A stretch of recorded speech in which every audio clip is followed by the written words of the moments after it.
Kadang-kadang kalau kita ditanya kenapa kita menangis, mungkin jawaban kita yang paling simpel, kenapa kita nggak menangis? Jangan Anda tanya kepada yang nangis, kenapa menangis?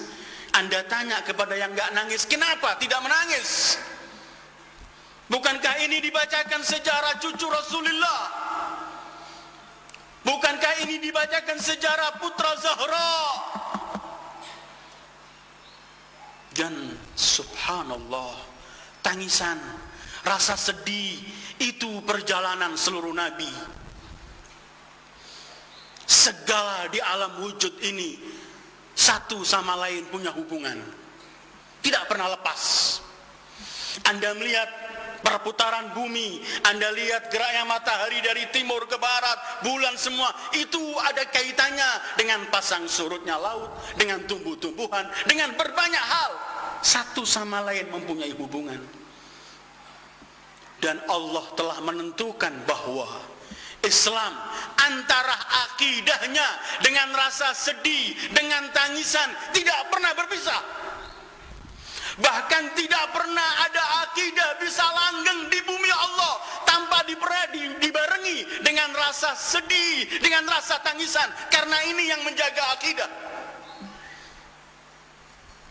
Baca Al-Quran, sejarah para nabi. Lihat Adam dalam kesedihannya. Lihat Nuh. Allahu Akbar. Nuh yang dinamakan Nuh likathrati niyahihi, karena seringnya menangis.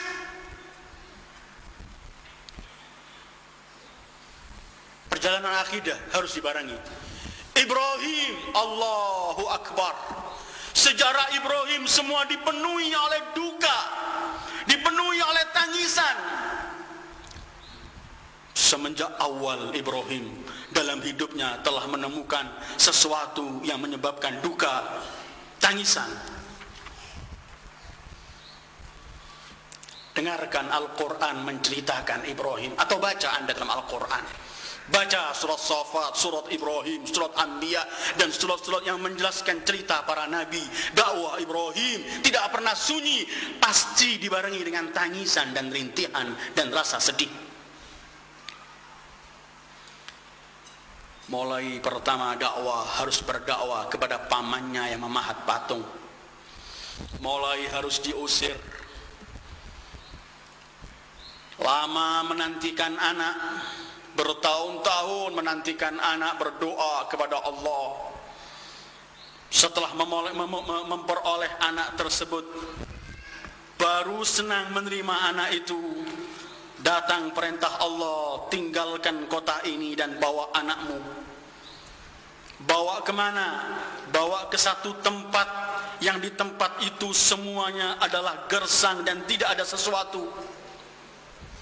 Dengarkan sejarah Ibrahim. Allah menyebutkan, Rabbana inni askantu min dzurriyyati biwadin ghairi dhi zar'in 'inda baitikal muharram Rabbana liyuqimus salata faj'al af'idatan minan nasi tahwi ilaihim warzuqhum minats thamarat la'allahum yashkurun. Ya Allah, aku meninggalkan dzurriyyahku, keluargaku di tempat yang paling gersang.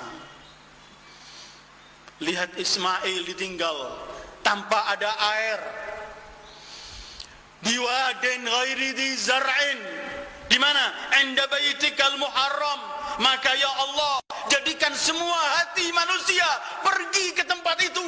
Jadikan orang mencintai tempat itu. Setelah sampai di sana, beliau kan diperintahkan untuk pisah dengan putranya. Ibu Ismail lari dari kanan ke kiri mencari air. Duka, tangisan.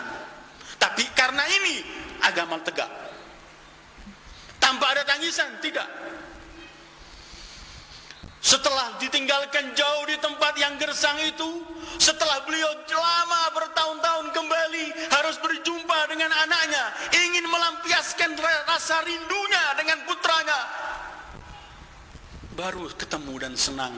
Datang perintah Allah, sembelih anakmu wahai Ibrahim. Lembaran duka kembali. Falamma balagha ma'ahu as-sa'i qala ya bunay inni ara fil manami anni azbahuk fanzur madza tara.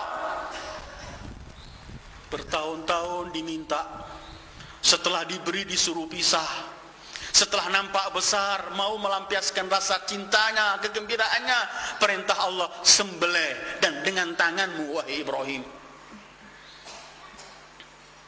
Duka.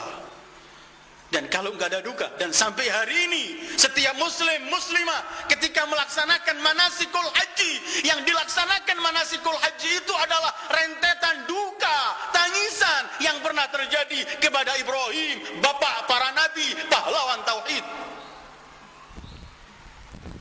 Jangan pernah pisah dengan tangisan dengan ahlul bait, karena hanya dengan ini menegakkan akidah yang dibawa Rasulullah.